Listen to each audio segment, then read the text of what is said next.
Oi, gente, tudo bem? Bom, tô tentando gravar esse vídeo pelo Google Meet, então vamos ver se a gente, se o áudio, o som ficar melhor para vocês, né? Hoje a gente vai trabalhar um pouquinho a voz reflexiva, então a ideia é eu mostrar para vocês como é que funciona essa última voz, né? Só para a gente retomar um pouquinho o que a gente vem conversando até agora, a gente está percebendo que o estudo sobre as vozes verbais eles têm a ver com o sujeito, né? O que a gente, como está esse nosso sujeito na oração.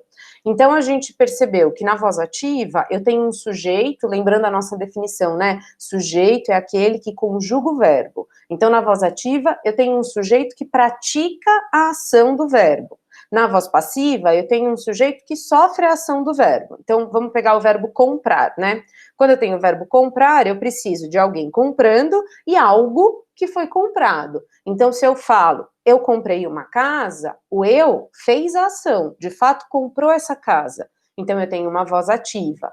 Se eu falo, a casa foi comprada por mim, então a casa, que agora virou meu sujeito, a casa não fez a ação de comprar, ela não foi lá e comprou. Então, eu tenho uma voz passiva, certo? Então, se o sujeito faz ação, voz ativa. Se o sujeito sofre a ação, voz passiva. Beleza, isso a gente viu nas últimas semanas.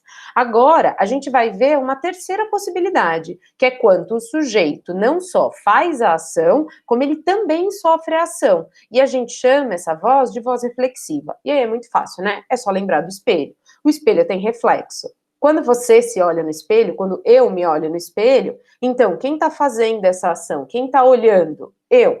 E quem que está recebendo essa ação, né? Quem é que está sendo olhado? Eu também. Então, a voz reflexiva, ela acontece quando o sujeito faz a ação e recebe. Eu coloquei alguns exemplos para a gente ver com todas as pessoas do discurso. Então, eu tenho, por exemplo, aqui, ó. Então, a voz reflexiva é quando o fato expresso pelo verbo é praticado e sofrido pelo sujeito, e eu vou ter um sujeito agente, lógico, porque ele tem que fazer a ação. Então, dá uma olhada aqui, ó. Eu me feri. Então, olha aqui o meu... Ui, meu Deus. Ah, agora sim? Eu me feri. Então dá uma olhada, né? O meu sujeito é o eu, ele pratica ação, porque foi ele que feriu. Então vamos pensar aqui que todas essas pessoas estão fazendo jantar, estão cortando tomatinho, e aí elas, puf, cortaram um pouquinho do dedinho também. Então eu me feri, eu estava fazendo ação, eu estava cortando, e eu me machuquei, né? Então tanto eu cortei, quanto eu fui cortada. Então a gente tem a voz reflexiva. No tu, ó, tu te feristes. Então eu tenho aqui o tu fez a ação, ele que cortou e ele que sofreu o corte. Ele se feriu, ele que cortou e ele que sofreu o corte. Então, toda vez que eu puder fazer, eu até coloquei isso aqui, ó, a mim mesmo. Eu me feri a mim mesmo, só para reforçar essa ideia.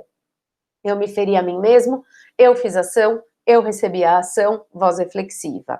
Nós nos ferimos, então nós ferimos a nós mesmos. Eu fiz ação, e nós fizemos a ação e nós recebemos essa ação. Então, eu tenho voz reflexiva. Tudo bem? Difícil? Então, lembra mesmo, voz reflexiva, reflexiva de reflexo. Lembra do espelho. Eu me olho no espelho, quem está olhando sou eu, e quem está sendo olhado também sou eu. Então, eu tenho uma voz reflexiva. Bom, eu tenho duas observações para fazer sobre essa voz. A primeira é que existe uma coisa que a gramática chama de reciprocidade, né? Então ela fala que a voz reflexiva, ela pode ser essa ação em que eu faço ação e eu sofro a ação, mas ela também pode ser uma ação de reciprocidade. Então aqui quando eu falo, ó, os alunos se abraçaram, não é que cada aluno tá assim, né? Não é que cada aluno tá abraçando a si mesmo, não.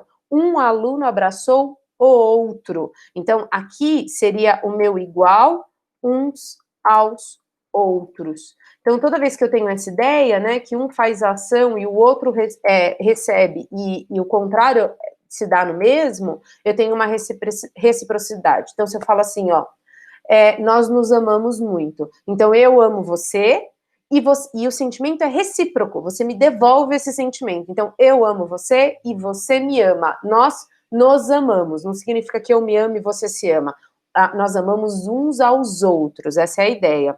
Pedro, Paulo e eu nos estimamos, né? A gente tem muito respeito um pelo outro, a gente gosta muito um do outro. Então, de novo, não é que eu gosto de mim mesmo, o Paulo gosta de si mesmo e o Pedro gosta de si mesmo. Não, nós nos estimamos, é um sentimento recíproco, um pelos outros. Tudo bem?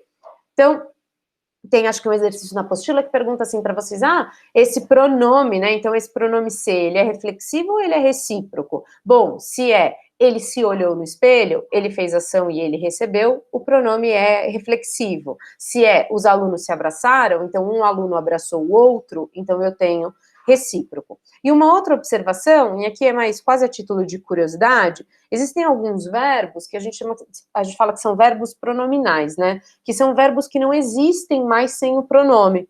Então, tipo, arrepender-se, né? A gente fala assim, eu falo, eu me arrependi. Então, não tem como eu fazer essa frase sem usar o pronome. A gente não fala eu arrependi, ficaria esquisito, né? Eu me arrependi. A gente fala ele se suicidou, né? A gente não fala ele suicidou. Então, são verbos que perdem o sentido sem o pronome. Então, eu posso falar, a mãe. Sim, desculpa. A mãe se orgulha da filha, né? Então, olha ela se orgulha. Eu não falo a mãe orgulha da filha, porque pra gente não faria sentido. Olha como aqui eu tenho um objeto direto, né? Então, ela se orgulha e aqui um indireto, né? Ela se orgulha da filha. E queixar-se também, né? Os alunos se queixaram, então os alunos reclamaram. Eu não falo os alunos queixaram, não teria sentido. Tudo bem até aqui? Esse daqui parece mais simples, talvez, do que a voz ativa e a voz passiva? Bom, quais são os nossos próximos passos? Então, como sempre, a gente tem um quiz sobre esse vídeo para vocês responderem lá no Classroom e depois a gente vai fazer exercício da apostila. Então é isso. Espero que tenha ficado claro. Beijo e até a próxima aula.